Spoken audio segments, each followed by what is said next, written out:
Bonjour à toutes et à tous. Alors voilà cette vidéo pour la pleine lune du 5 juin qui aura lieu à 21h12 à 15 degrés du Sagittaire, laquelle pleine lune est doublée d'une éclipse lunaire qui aura lieu donc également à 15 degrés du Sagittaire. Alors, qui dit pleine lune, dit intensification des émotions, puisque c'est un face-à-face entre le soleil et la lune. Et de plus, avec l'éclipse solaire, il y a en même temps comme une sorte de phénomène de focus sur la lune, avec tout ce que cela comporte d'éléments émotionnels. De plus, par rapport à cette date, il y a un carré quasiment exact avec Mars. Et qui dit carré dit aussi tension, dit aussi challenge, dit aussi attirance, focus vers la solution à cette tension. Recherche en tout cas. Qui recherche mais qui ne se fait pas de manière automatique. Recherche presque volontaire finalement, lorsque l'on est dans cette conscience que quelque chose d'extérieur est en train de nous perturber. Donc effectivement, cela peut passer par une information, comme c'est ce à quoi sert par exemple l'astrologie, entre autres. Cette connaissance, ces prises de conscience, cette attention qui est éveillée finalement par rapport aux énergies qui sont des énergies qui nous touchent tous, y compris les énergies universelles.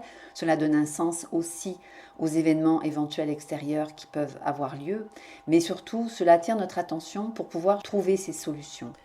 Par exemple, par rapport à l'irritation, la frustration que l'on peut ressentir, en ce moment, on pourrait libérer ce trop-plein d'énergie par du sport, par une activité physique en tout cas qui soit plus intense.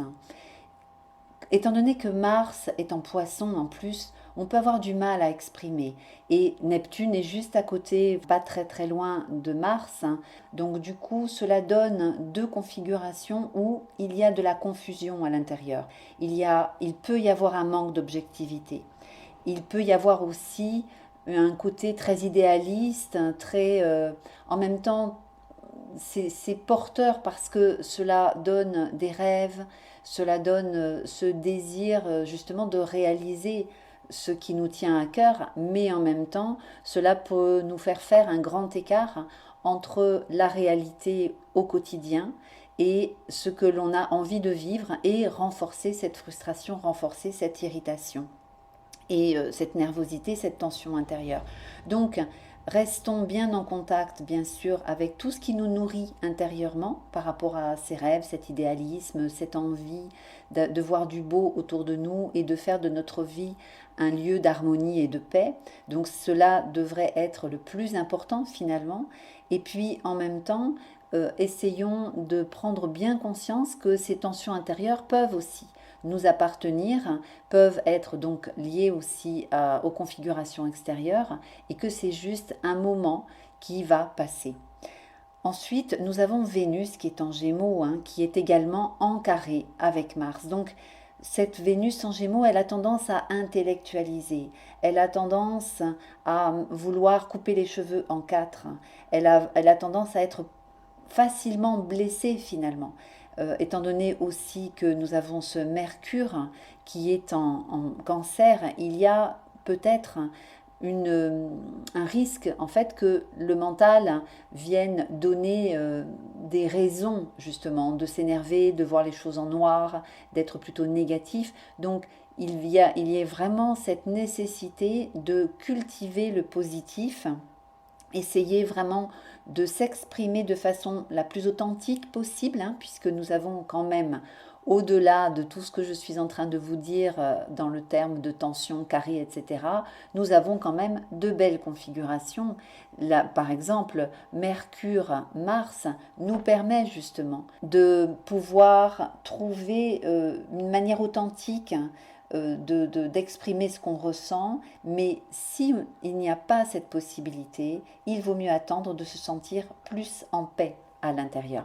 D'autant que les nœuds lunaires, avec les nœuds lunaires en fait en Gémeaux et en Sagittaire, on a tendance à vouloir s'appuyer sur des grandes idées, sur des grandes théories, alors qu'en fait, ce qui est le plus important, c'est de développer l'humour finalement, la légèreté, même si nous avons toujours Pluton en Capricorne qui est rejoint par Jupiter, actuellement ils sont rétrogrades. Donc quelque part leur influence dans cette nécessité d'aller chercher dans le fond de nos tripes les sources des transformations intérieures, petit à petit cela se fait moins présent actuellement. Saturne également est toujours en Verseau mais est également rétrograde.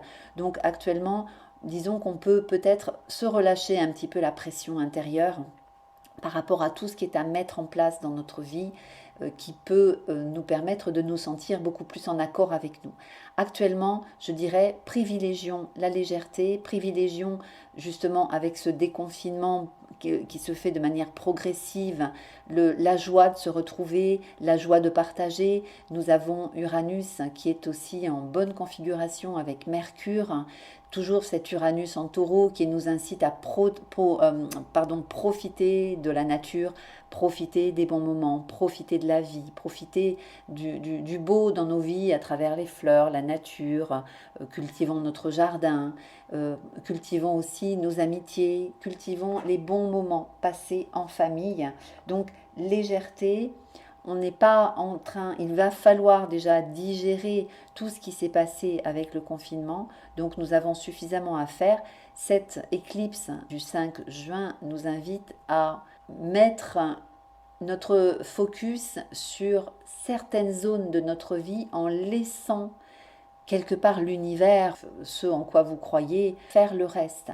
Pour l'instant, le plus important est d'essayer de trouver ces fenêtres où on va se sentir plus léger, où on va se sentir moins bousculé, où on va quelque part un petit peu oublier aussi les choses qui nous froissent, tout ce qui peut nous agacer, nous énerver, surtout par rapport à des choses qui n'ont pas vraiment d'importance. Avec Uranus qui est en tension également avec Saturne, il y a en même temps l'envie de construire quelque chose de très solide, mais en même temps ce n'est pas encore le moment.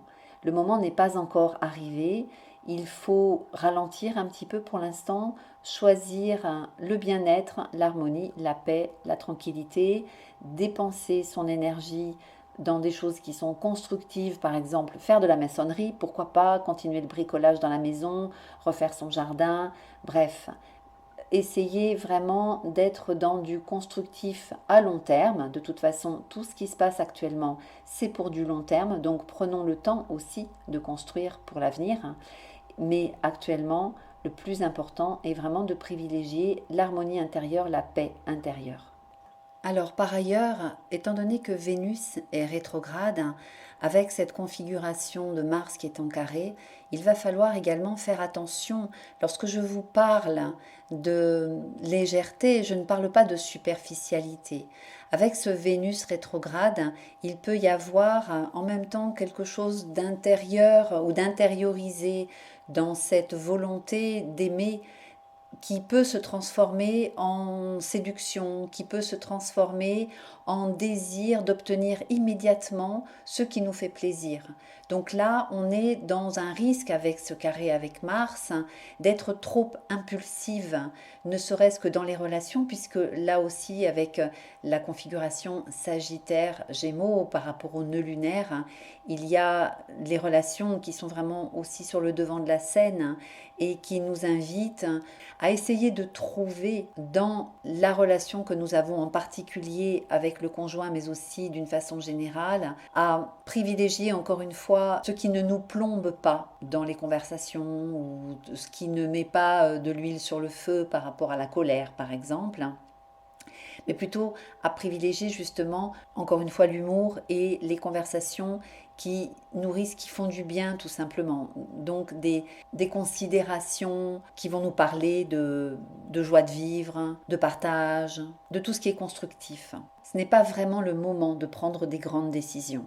Ce n'est pas d'ailleurs du tout le moment de prendre des grandes décisions parce qu'avec cette impulsivité qu'il peut y avoir dans les relations en particulier, à travers peut-être aussi, pourquoi pas, les mots, dans ces moments de tension intérieure, cela peut aller un peu vite dans les réactions. Et donc il n'est pas c'est pas le moment de faire de grandes dépenses, par exemple, si ce n'est pas pour quelque chose de vraiment constructif, c'est-à-dire, comme je vous le disais, par rapport à votre jardin ou par rapport à de la maçonnerie. Donc là, c'est quelque chose de constructif, c'est une pierre à votre édifice. Par contre, s'il s'agit simplement de vouloir vous offrir quelque chose dont vous n'avez pas véritablement besoin, attention à ce type d'impulsivité. Et c'est la même chose dans les relations, c'est-à-dire si vous avez l'impression de vous ennuyer ou que votre conjoint vous envoyez plutôt tous les côtés qui vous agacent ou qui vous irritent, ne prenez pas de grandes décisions, ce n'est pas le moment. Essayez vraiment d'alléger ou de prendre le temps de trouver un espace de véritable communication dans un cadre agréable, c'est-à-dire au lieu que ça se passe par exemple à la maison, sortez, prenez un verre à une terrasse pour mettre déjà une ambiance plus festive, plus légère, mais n'allez pas de suite commencer à essayer de séduire quelqu'un d'autre ou chercher une autre personne dans un rêve inaccessible de pouvoir trouver l'homme idéal ou la femme idéale. Et puis un dernier point aussi, cette fameuse énergie dont je vous parlais, cette énergie martienne qui est à utiliser, pareil dans un sens constructif, peut aussi vous permettre de vous débarrasser de tout ce qui est encombré, par exemple, vider le grenier, aller faire le nettoyage finalement dans les combles, nettoyage dans la cave, et ne pas vous attarder aussi, aller à l'essentiel finalement. Même chose, hein, parallèle avec les relations, dans un premier temps, pour l'instant en tout cas, allez à l'essentiel de ce qui vous permet d'être en accord avec vous, dans le meilleur accord possible avec l'autre, et ensuite viendra le temps de grandes décisions si nécessaire. Mais pour l'instant, il y a plus de tension dans l'air que je dirais d'opportunités. D'ailleurs, on peut faire un parallèle avec ce qui se passe avec le coronavirus, c'est-à-dire que petit à petit, les choses se clarifient, que petit à petit le déconfinement avance, mais que nous sommes quand même beaucoup encore dans l'inconnu par rapport à ce qui va se passer après. On est encore beaucoup dans une forme de confusion, on est encore beaucoup dans une cacophonie entre les différentes voix, entre les différentes voix VOIX, hein, entre les différents avis, entre les différentes, enfin tout ce que pensent Pierre, Paul, Jacques, etc. Donc on est encore dans toute cette confusion et à mon avis, jusqu'à la fin de l'année, vont petit à petit se succéder tous ces moments comme cette éclipse du 5 juin, où ce sont encore une fois des étapes, c'est ce que je disais pour le 22 mai, là c'est encore une autre étape, cette éclipse va nous suivre jusqu'à la fin de l'année finalement, enfin ces effets globaux vont nous suivre jusqu'à la fin de l'année, donc effectivement avec l'arrivée de Mars en bélier, on sera toujours dans cette notion de tension, avec les nœuds lunaires qui sont là depuis peu, mais qui vont rester plusieurs mois dans l'axe Gémeaux-Sagittaire. Tout ça, c'est comme une toile de fond qui va rester. Pluton en Capricorne, bien sûr, va encore rester jusqu'à 2025, je crois. Par contre, il y aura encore une véritable page qui va se tourner, mais ce ne sera pas avant 2021, avec l'arrivée de Saturne et Jupiter qui va se positionner en Verseau à partir du mois de janvier, je crois, fin décembre, début janvier. Voilà, mais je reviendrai là-dessus. Donc, je vous souhaite une belle éclipse de lune. On pourra la voir depuis l'Europe, mais elle ne sera que partielle, ce ne sera pas vraiment très spectaculaire. Mais quand même, malgré tout, c'est une éclipse. Et ensuite suivra, mais je ferai une vidéo à ce sujet, une éclipse solaire qui aura lieu le 21 juin, jour de l'arrivée de l'été. Voilà, je vous souhaite une très belle fin de semaine. À bientôt. Au revoir.